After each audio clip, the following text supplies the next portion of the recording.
बिस्मिल्लाहिर्रहमानिर्रहीम। अस्सलाम वालेकुम नाज़रीन, आप देख रहे हैं मुबश्शिर लुकमान यूट्यूब चैनल। अब से कुछ देर पहले नवाज़ शरीफ साहब ने लंदन से एक और ख़िताब किया। तमाम वो टिकट होल्डर्स पाकिस्तान मुस्लिम लीग नवाज़ के पार्लियामेंटेरियंस वो उस जगह पर मौजूद थे और बड़ा ही कुछ दबंग किस्म का अपनी तरफ से उन्होंने ख़िताब किया और उसमें उन्होंने कहा कि मेरे दौर में वो दूध की नहरें बह रही थी, वो दूध की नहरें जिनको पूरे पाकिस्तान ने देखा। उन्होंने वही रिपीट टेलीकास्ट किया अपने ख़िताब का जो तकरीबन गुज़िश्ता, मैं तो तकरीबन कोई 20 साल से सुन रहा हूँ। मोटरवे हमने बनाई, वो सारी चीज़ें बनाई, लेकिन जो इम्पॉर्टेंट चीज़ें थी उन्होंने एक दफ़ा फिर ये कहा कि इमरान खान साहब को जो लोग लाए हैं हम उनके ख़िलाफ़ हैं, हम उन पर सवाल उठा रहे हैं। मैं आज जब मियां मोहम्मद नवाज शरीफ साहब की तकरीर सुन रहा था तो ये सोच रहा था कि मैं उस दौर में कहाँ था जब नवाज शरीफ साहब की दूध की नहरें बह रही थी, जब डॉलर बहुत सस्ता था, जब रोटी सस्ती थी, जब कपड़ा सस्ता था, जब अद्वियात सस्ती थी। मियां नवाज शरीफ साहब ने आज की तकरीर में बड़ा ज़ोर दिया कि जी आज गरीब रो रहा है, आज बेरोज़गारी बढ़ रही है, आज 1 करोड़ बेरोज़गार हो चुके हैं, ये दावा किया उन्होंने। 1.5 करोड़। उन्होंने कहा कि मैंने अपने जो इक़्तिसादी माहिरीन हैं उनसे पूछ कर, मशवरा कर कर, फैक्ट्स एंड फिगर्स लेकर ये दावा किया। मैं ये सोच रहा हूँ कि वो 5 साल गुज़िश्ता, अब पुरानी बात ना करें, तीसरी दफ़ा की बात कर लें उनकी, जब उनकी हुकूमत थी 2013 से, तब कितनी बेरोज़गारी थी, तब कहाँ पर पाकिस्तान किस जगह पर पहुँच चुका था। ये मेरी समझ से तो बाहर है। शायद आप लोगों को समझ आती हो कि नवाज़ शरीफ साहब ने जो बातें की हैं वो बिल्कुल ठीक हैं, लेकिन वो 5 साल जब नवाज़ शरीफ साहब यहाँ पर मौजूद थे तब पाकिस्तान ने कितने कर्ज़े लिए, तब अद्वियात की क्या सूरत हाल थी, डॉलर कहाँ था, पेट्रोल कहाँ था, महंगाई कहाँ थी, इक्तसादी हम कहाँ पर खड़े हुए थे, शुमारियात हमारी क्या कह रही थी। मुझे नवाज़ शरीफ साहब के ख़िताब की कुछ समझ नहीं आई। मेरा ख्याल है शायद मुबश्शिर लुकमान साहब को समझ आई हो। मुबश्शिर साहब। नाजरीन, मुझे इस खिताब की समझ आई और मेरे पास बहुत बुरी खबर है आपके लिए। और मैं आपको बताऊं कि आज मियां नवाज शरीफ ने मुझ जैसों को डरा दिया और मैं ये डर के सोच रहा हूं कि मियां नवाज शरीफ की तकरीर के बाद अगर ये हालात इसी तरह रहे तो फिर वो दिन दूर नहीं है जब इस मुल्क में मार्शल लॉ होगा, और वो दिन दूर नहीं है जब यहाँ पे जमहूरियत जो है वो पैकअप हो जाएगी। ये तो मैं आपको इन अ नटशल बता रहा हूँ और इसके कई रीज़न्स हैं।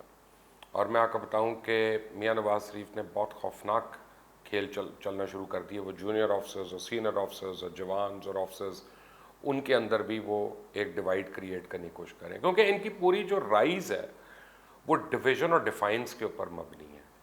उन्होंने आमरीत की ज़रूर बातें की लेकिन कभी ज़ियाउल हक का नाम नहीं लेंगे। वो जर्नैलों की बात करेंगे जिनकी गोदियों में बैठ के कोई और आया, लेकिन वो गुलाम जुलानी का नाम नहीं लेंगे। वो उन जर्नलों के नाम नहीं लेंगे कि जो शराफत से घर चले गए, जिन्होंने सिर्फ ये कहा था कि नेशनल डिफेंस सिक्योरिटी काउंसिल होनी चाहिए ताकि खिते में और जो मुल्क को ख़तरात हैं उनको हम सही तरह निपट सकें। तो उनको जहांगीर करामत जैसों को मियाँ साहब ने घर भेज दिया। मियाँ साहब ये नहीं बताएंगे कि उन्होंने आज बड़े झूठ बोले, बड़े क्लियर झूठ बोले। कहते हैं जी मैं सऊदी अरेबिया मुझे भेज दिया था तो मैंने वहाँ का अकामा लिया। नहीं मियाँ साहब, अकामा आपका दुबई का था, आप रहे सऊदी अरेबिया में थे और वो बाद में आपने अकामा लिया था वहाँ पे जो मनी लॉन्ड्रिंग के लिए इस्तेमाल हो रहा था। आज अगर वक्त हुआ तो मैं वो भी समझाऊंगा कि मनी लॉन्ड्रिंग आप कैसे कर रहे थे उस अकामे के थ्रू। और सबसे बड़ी बात यह है कि आपने तनख्वाह ली अगर या नहीं ली, आपने कहा मेरी मर्ज़ी, तो नहीं, आपकी मर्ज़ी नहीं है। आप उस वक्त वज़ीर आज़म पाकिस्तान थे और आइन के मुताबिक कॉन्फ्लिक्ट ऑफ इंटरेस्ट यही है। आपने भी बड़े ऐसे कवानीन पास किए और आपको मैं बताता हूँ कि आपने 2013 तक से पहले जितनी हुकूमतें हैं सबको मुर्द इल्ज़ाम ठहरा दिया। Fact of the matter is के पीपल्स पार्टी की हुकूमत और आसिफ अली जरदारी थे जिन्होंने सदर की तमाम पावर्स जो थी और इख्तियारात जो थे 58(2)B का वो पार्लियामेंट को वापस कर दिए थे। और उसकी वजह से ये आज सारा दिन देखना पड़ रहा है सबको कि हर आदमी अपनी मर्ज़ी की बातें कर रहा है और उसके ऊपर कोई चेक एंड बैलेंस नहीं रहा उसके ऊपर। लेकिन उसी वजह से अब मैं कह रहा हूँ कि मुल्क में मार्शल लॉ का ख़तरा है। राव वैस मेरे प्रोड्यूसर हैं, एग्जीक्यूटिव प्रोड्यूसर है, बड़ा बोल रहे थे बाहर बैठ के। मैंने कहा नहीं, आप सामने बैठे और बताएं, ताकि मियाँ साहब कहते हैं ना कि जो बोलता है अब वो सामने नज़र आए, वरना वो घर जाके बैठ जाए। मियाँ साहब एक बात ज़रूर है, आज आपने मुझे अल्ताफ़ हुसैन की याद दिला दी हर बात पे। जी भाई बोलो भाई, जी भाई हाथ खड़ा कर दें, आप सही हैं। और बस एक चीज़ की कमी रह गई है, अगले खिताब में हो जाएगी, गाना भी एक सुना दीजिएगा। भाई का गाना मैं मिस करता हूँ। राव साहब। सर मियां नवाज शरीफ की तकरीर बहुत शानदार थी, बहुत ही अच्छी थी, लेकिन उसके लिए ज़रूरी है कि मैं अपनी याददाश्त मेरी खो जाए। एमनीजिया हाँ, मैं बिल्कुल, मुझे पिछली कोई चीज़ Short याद term ना रहे। memory loss हो ना- जाए हाँ, आपका। ना मुझे जब वो फौजियों की बात करें ना मुझे जनरल ज़िया याद आए, ना मुझे जिलानी याद आए, और जब वो गरीबों की बात करें तो ना मुझे उनके वहाँ पे मेफेयर्स के असासे उनके बच्चों की जायदादें, उनकी दौलत याद आए। आपको पता है इस वक्त भी उनका 5 से 6 लाख पाउंड महाना का खर्चा है वहां पे। सर ये मैंने ना जब वो तक कौन दे रहा है?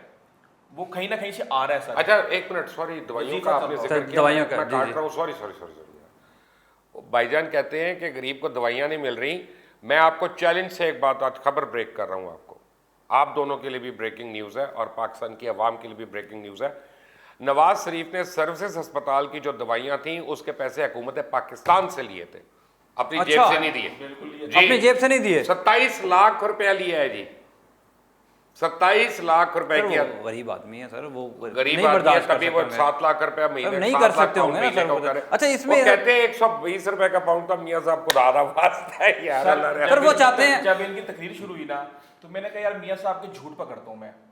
कोई एक भी ऐसा फिक्रा इनका नहीं था जिसमें झूठ धोखा फरेब ना हो। हर चीज में वो मिसगाइड कर रहे हैं। डॉलर को आप उठा के देख लें, गरीबों को उठा के देख लें, मुझे तो ऐसा लगता है इनकी सीढ़ी इन्होंने दो रखी हुई है। लेकिन वो रिपीट पे लगा देते हैं। लेकिन इकतदार वाली एक सबसे बड़ी अपनी बात यह है, जब इतने झूठ बोले तो सादिक और अमीन तो वो नहीं रहे। आइन के वो तो आर्टिकल सुप्रीम कोर्ट ने कह दिया ना 62 सर, सुप्रीम कोर्ट ने कहा।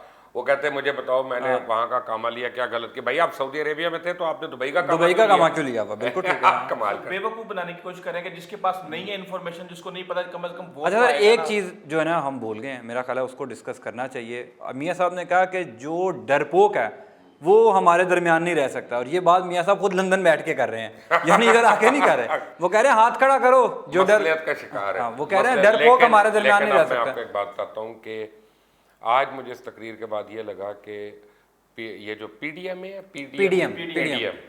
पीडीएम का जो इत्तेहाद है ना, ये लॉन्ग लास्टिंग नहीं है। और इस इत्तेहाद में मुझे एक आदमी से उम्मीद थी कि वो जेन्युइन अपोजिशन करेंगे, वो थे मौलाना फजल रहमान। लेकिन जब मौलाना कल मरियम को मिलने चले गए, जिसका कोई पार्टी में वो सदर भी नहीं है, वो सीधे नायब सदर, वो हमें पता क्यों है, और उसके घर वो खाना खाने चले गए और बाद में उसके साथ खड़े होकर प्रेस टॉक कर रहे हैं, तो मरियम ने अपना स्टैचर ज़रूर बड़ा किया, मौलाना ने अपने स्टैचर को बहुत कम कर लिया। और ये बात है, आई एम श्योर मौलाना के करीबी हल्के जो हैं उनको बता रहे होंगे। लेकिन अब जो है मुझे ये पीडीएम का इत्तेहाद ज़्यादा चलता नज़र नहीं आता। हाँ, एक चीज़ जो मुझे नज़र आती है, ये प्रेशर अब बिल्डअप होगा, ये रोज़ प्रेशर बिल्डअप होगा और ये कोरोना केसेस की तरह बढ़ता रहेगा। और आप ये देखेंगे कि दिसंबर और जनवरी में मुझे लग रहा है ये अब ख़तरनाक टाइम होगा। और अगर इन्होंने मुल्क को बिल्कुल मफलूज कर दिया तो इस बारी जो है वो स्नैप बैलेट तो होगा नहीं, वो फिर चेंज होगी, और वो चेंज फिर किसी भी जमहूरी इदारे को पसंद नहीं आएगी। ये मैं आज कह रहा हूँ, मुझे ख़तरा पड़ गया इस बात का। और मियाँ साहब 2, 3, 4 जर्नैलों को एक्चुअली वो टारगेट कर रहे हैं, और इसलिए कर रहे हैं सक्सेसफुली टारगेट क्योंकि वो लोग खुद आके अपना जवाब दे नहीं सकते। उनकी जो जिम्मेदारियाँ हैं, उनके जो पोर्टफोलियोज़ हैं, वो उनको इजाज़त नहीं देते कि वो आके किसी बात का जवाब दे। मुझे कोई कहता है तो मैं टीवी पे आके जवाब दे देता हूँ, मैं किसी को कहता हूँ वो मुझे आके जवाब दे सकता है, वो दे नहीं सकते। और इस बात का गलत फ़ायदा उठा रहे हैं। मैं कहता हूँ राव वैस, मैं आपको कितने दिन से कह रहा हूँ, आज मुझे यकीन हो गया, we are heading for a martial law. Sir peoples party के बारे में कोई खैर खबर हो आपको?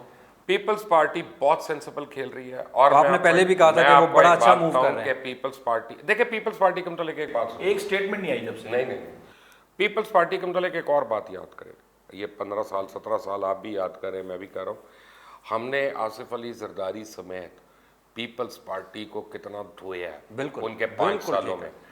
उसके बावजूद पीपल्स पार्टी के रहनुमा हमें जब मिलते थे कहते थे यार ताड़ी मेहरबानी को ख्याल को हाथ हल्का रखो। नहीं, कहते थे यार फैक्ट्स तो सही हाँ, कर सही लो। कर लो। वो हाथ हल्का नहीं कहते थे, वो कहते थे फैक्ट सही कर लो, फिर जो मर्जी को हमारी भी सुन लो। वो ये इस तरह की बातें करते थे, धमकी नहीं कभी आई।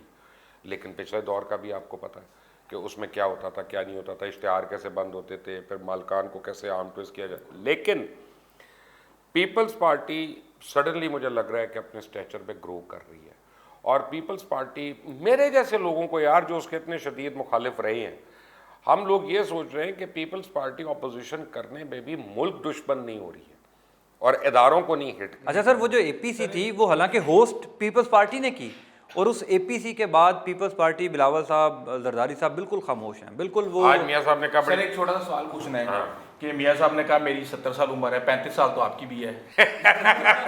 तो बेसिकली आप अब मेरे परमानेंट प्रोड्यूसर हैं, आपको पता है इस बात का। आपने देखा कि पाकिस्तान बनाने का क्रेडिट वो नहीं ले पा रहे मुश्किल हाँ, से, वो उसके 72 अलावा साल कोई पहले। क्रेडिट उन्होंने नहीं छोड़ा। वो असल में 72 साल पहले हो गया हाँ था। जी, वो 2 साल पहले हो गया था उनके पैदा होने से। वो तो हो सकता है ख्वाब देखने का भी क्रेडिट क्रेडिट ले लें। तो ये सारा कुछ ये इन्होंने किया है, जेएफ थंडर भी इन्होंने बनाया है, मिसाइल भी इन्होंने बनाए हैं, हर चीज मियाँ साहब ऐसा करे, अगर मुझे लंदन में ही टोयोटा करोला खुद से ओवरऑल करवा के दिखा देना, मैं मान जाऊँ इनको।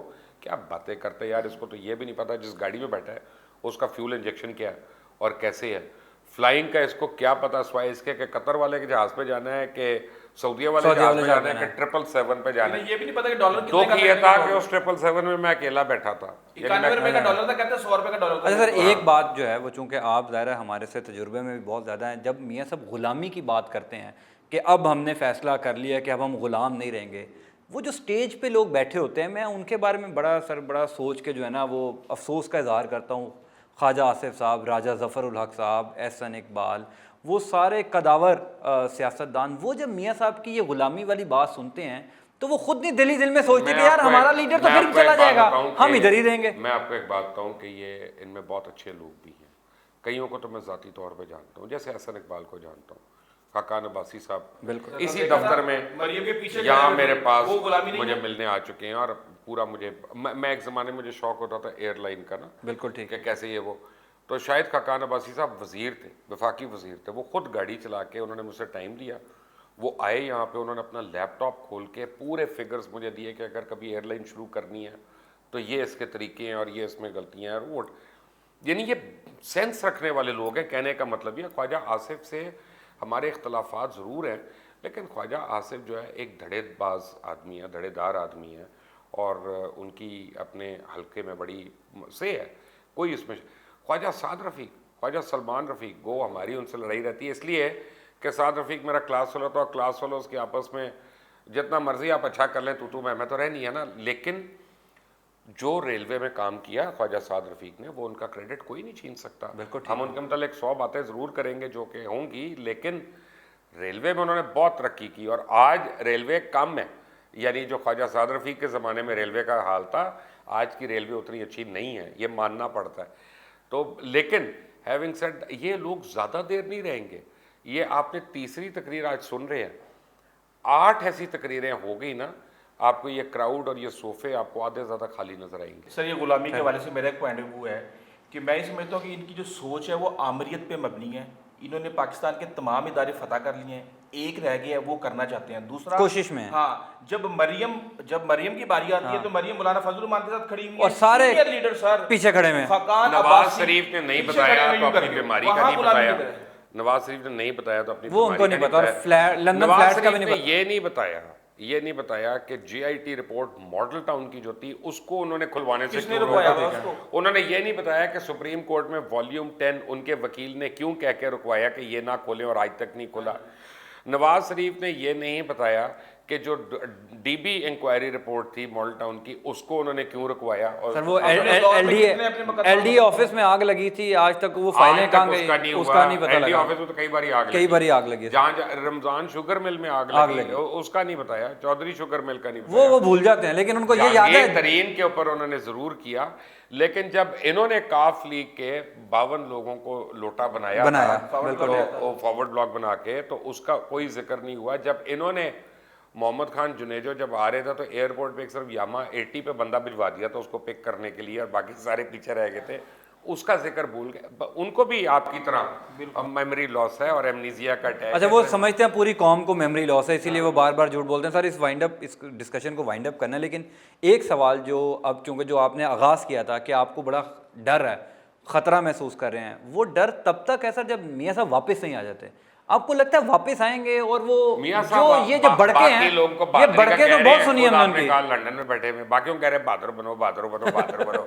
कमाल है। वो मुझे ख़त्म करने से पहले एक आपको जोक सुनाता हूँ।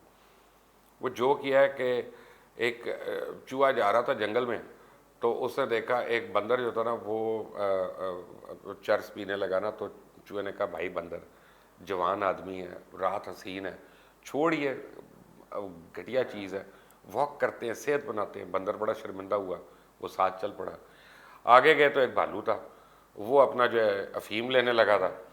तो भालू को कहता भाई भालू तो इतना जवान है, खूबसूरत है, छोड़िए सब कुछ, और वो जो है ना साथ चलते हैं, वॉक करते हैं। आगे गया तो एक शेर बैठा था, तो शेर एक पैग लगाने लगा, तो बंदर ने, वो चूहे ने वही बात दोहराई उसको। तो शेर ने उसको देखा, अपना पैग नीचे रखा और रख के एक थप्पड़ मारा बंदर को, वो चूहे को। वो चूहा उड़ता हुआ गया वहाँ पे और सर हिला रहा था। तो उसको भालू ने कहा भाई शेर इतनी अच्छी बात कर रहा है, हमें तूने समझा इसकी रहा है। बात नहीं सुनी। कहता है ये साला रोज गांजा पी के ना ये मुझे जंगल के चक्कर लगवाता रहता है। तो मियाँ साहब इस वक्त चक्कर लगवा रहे हैं सबको। यानी खुद आराम से बैठे हुए हैं। और आज आपने वो फ्रेम देखा आज सर, भी नहीं बताया उन्होंने कि वो अपार्टमेंट्स हैं किसके। जिसमें बैठ के उन्होंने तकरीर की है। हाँ, उसमें नहीं बैठे, अपने उस ऑफिस एयरपोर्ट में बैठे, ऑफिस में। सही है। ठीक है ना, उसका भी बता दें कि वो किस पैसों से अच्छा, आया है। आज उस फ्रेम में इसाक डार साहब भी मजे नजर की आ बात रहे थे। है, इतनी फॉरेन इन्वेस्टमेंट आई, इतनी फॉरेन इन्वेस्टमेंट आई, नहीं आई तो उनके बेटों की इन्वेस्टमेंट यहाँ पे नहीं आई। बिल्कुल ठीक जब वो वजीर आजम थे, ठीक है ना, कमाल करते। आज इसाक डार को भी हमने देखा सर फ्रेम में, वो भी बड़े तंदुरुस्त हैं और वैसे बहुत बीमारियां हैं मियाँ साहब को भी, इसाक डार साहब को भी, इनके दोनों बच्चों को भी, कि वो पाकिस्तान नहीं आ सकते, लेकिन वहाँ पर पाक लेन में वॉक करने के लिए सरकार के वो। मुतालिक मैं कुछ नहीं कहूँगा। अब मेरी जब से हुकूमत गई है उनसे सुलह हो गई भी है, तो मैं कुछ नहीं कहूँगा। चले, बिल्कुल ठीक है। मैं तो मान लेता हूँ यार, बिल्कुल। मैं दबे छुपे तो नहीं करता। बिल्कुल ऐसे। मुबशर लुकमान साहब बहुत शुक्रिया, राव साहब आपका बहुत शुक्रिया। नाज़रीन, मुबशर लुकमान यूट्यूब चैनल आप सब्सक्राइब जरूर कीजिए ताकि आप तक मज़ीद वीडियोज़ जो हैं वो हमारी पहुँच सकें। मुझे इजाज़त दें, अल्लाह हाफ़िज़।